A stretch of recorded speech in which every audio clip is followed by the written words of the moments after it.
ballar. Bugungi sabaqqa ko'ngil kelamiz qalay? Yaxshi. Rahmat ballar. Endi qanday o'rnidan tura qo'yamiz?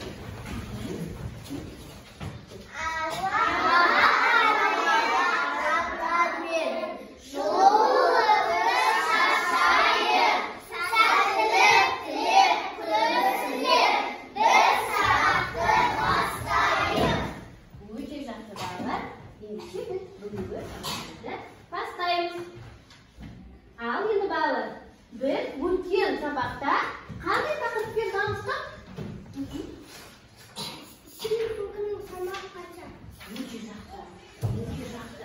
Dini simbati deganimiz ne? Antur. Dini simbati deganimiz Turgan, o'tirgan, ya'ni yurgan kimdagi dinimizda dinimizda qalbi. mo'jizalar, dinimizning xavfi. Dini simbatining jinsog'likqa ta'siri bormi ballar? Hayru? Aytaq.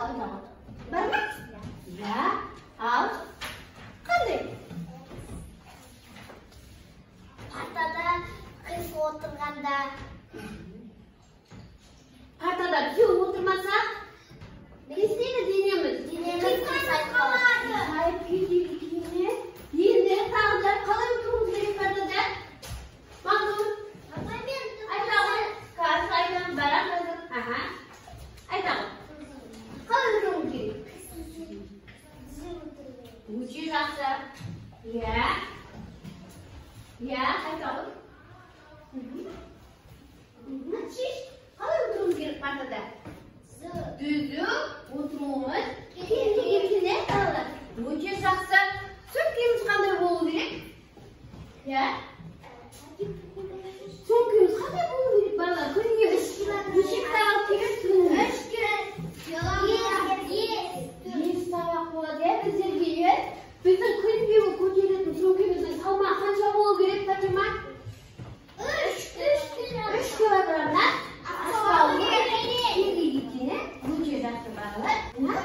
Aytimiz sehrli qo'raqchaning uchinchi balla.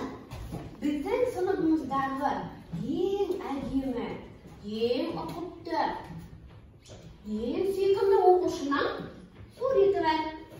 Qaraysizmi balla? Bilgan kelib o'tirmay?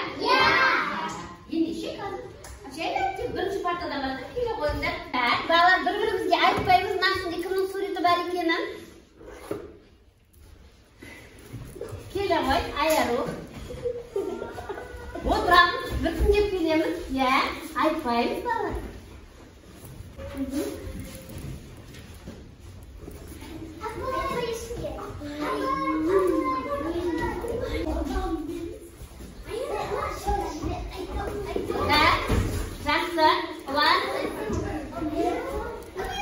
Al bala.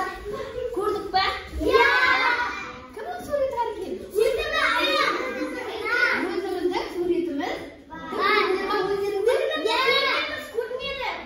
Yaxshi. Sonda eng sekinda eng o'qitdi bala kim ekan bizning? Barimiz o'qitdi, sekinda bala kim ekan? Yaxshi bala. Endi biz qadr qo'limizda sehrli aynamiz bor edi bala. Sehrli aynamiz bor. O'sha aynamiz bala. Buni taqiribda qarab, rana so'zdan tanishamiz. Kitoblardan qaray qo'yinglar. Qanday so'z ko'rib turibmiz bala? So'zda ko'rib turibmiz. Yaxshi balalar. Bugungi bizning sabaqimizning taqribi jinsog'likni qalay tutish qajit dedi. Bugungi biz sabaqimizda balalar jinsog'lig'imizni saqlovdagi jiddiy gigiyenaning rolini aniqlaydigan bo'lamiz. Ya'ni biz qanday bo'lishimiz kerak, gigiyenani qalay saqlashimiz kerak. Bugungi sabaqimizda o'sha taqdirda tanishib bo'lamiz balalar. Gigiyena deganimiz ne balalar? Esladingizmi o'sha kuzda? Ha? Nega? Ya? Aytavur.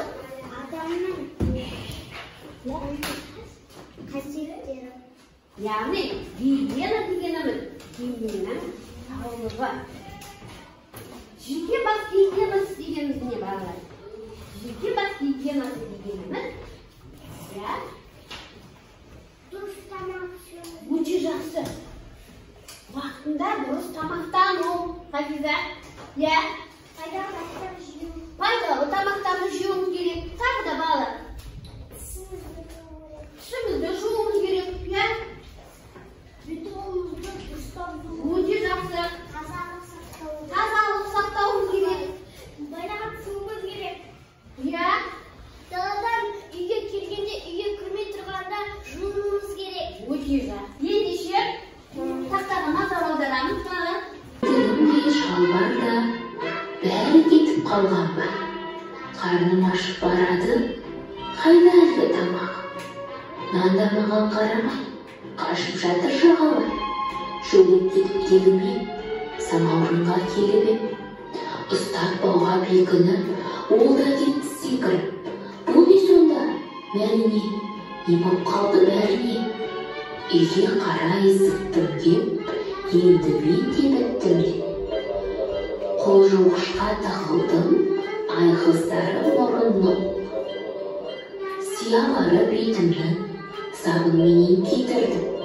Аямадым сабынды, барлық кірім арылды. Жүрегім сатпақ бол, сезбей қалдым шалбарым. Жаныма келіп қалғанын. Кіріп қоймас деген мультфильмді тамашаладың, е, солай ма балалар? Иә. Мына заттардың барлығы неге баладан қашып жатыр? Иә, Айна? Иә? Жуылмаған екен. Иә? Өте жақсы екен, ә? Бұл бала қандай бала? Ұқыпсыз бала екен, ә? Біздер де осы балаға ұқсамыз келе ме? Жоқ! Біз бұл балаға ұқсамау үшін қандай болуымыз керек? Жақсы, тағы тазалық сақтауымыз керек, иә? Өте жақсы, қолымызды, тісімізді тазалау. Өте жақсы, бетімізді жуып жүруіміз керек, иә? Аяғымызды шайу керек. Өте жақсы. Ендеше біз өте жақсы. Тамақ ішер алдында және дәретханадан келгеннен кейін біз қолымызды өте жақсы балалар. Жарайсыңдар балалар. Балалар, тақтаға мұқият қараймыз. Тазалық құралдарына не жатады екен балалар? Атын айтып отырамыз. Не екен бұл? Айна. Айна. Өте жақсы. Тарақ. Сүлгі. Жақсы.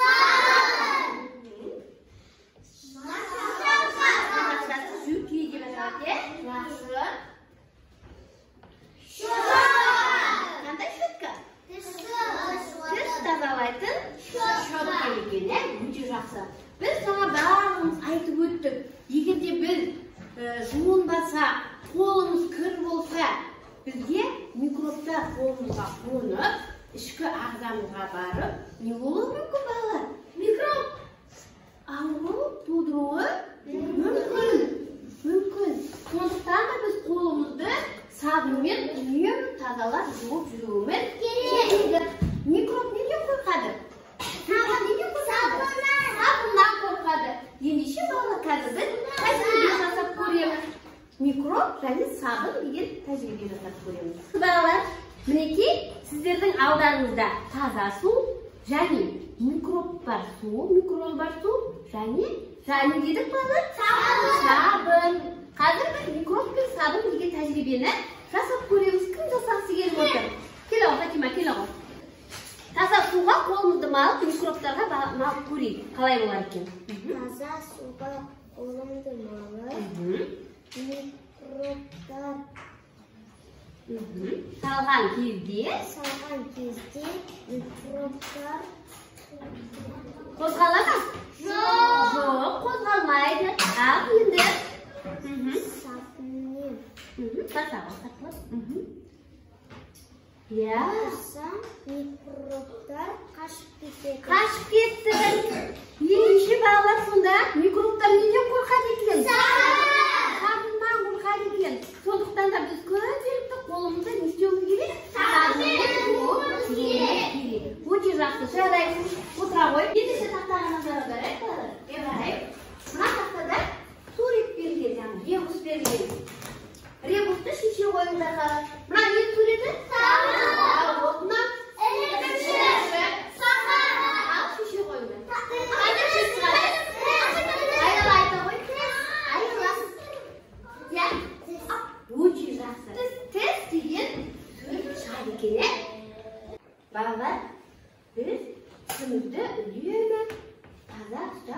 жууымыз керек eкен.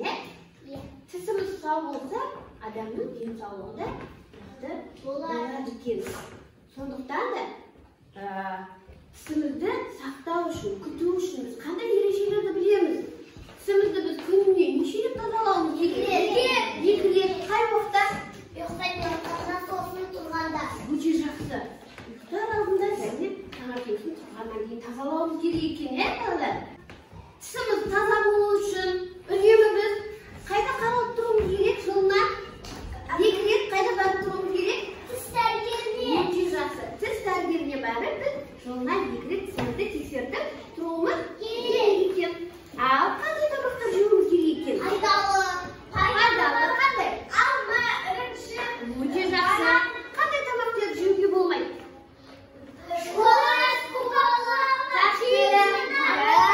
Конфеттерді шамадан тыс көп жеуге болмайды екен. Келесі біздің тапсырмамыз сіздердің алдарыңызда мынандай 2 тістің суреті тұр.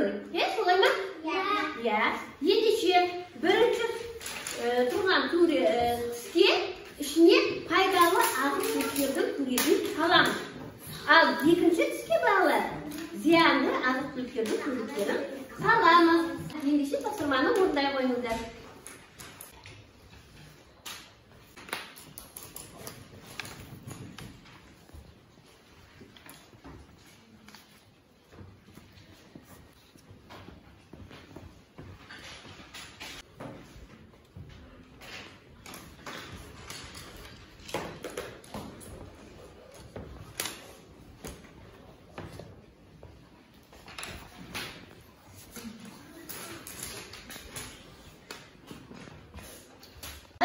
Айта ғой, иә? Мен банан салдым, алма салдым, жүзім салдым. Жақсы. Бұлар пайдалы тағамдар, иә?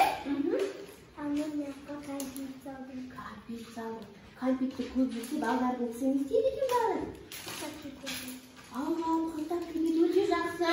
3 пайдалы тағам салдың, иә? Өте жақсы. Берген, аяма. Өте жақсы. Отыра ғой.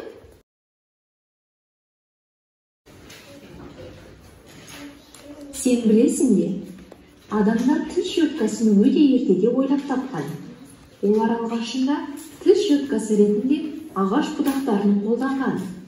Кейіннен хош иісті ағаш бұтақтарын пайдалана бастады. Қазір тіс щеткаларының түрлері көп. Өте жақсы, алдияр бара ғой. Сонымен қазір балалар бізге тіс щеткаларының түрлері өте көп екен. Әрқайсымыздың жеке щеткамыз бар ма балалар, иә? Өте жақсы.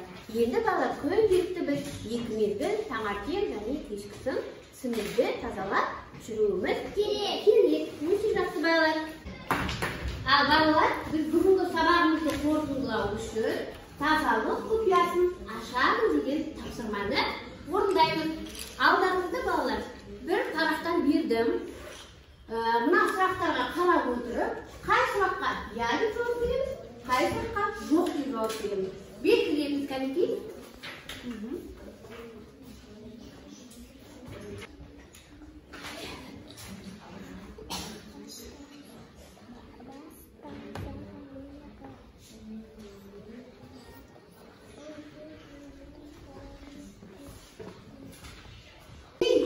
Тазалау керек?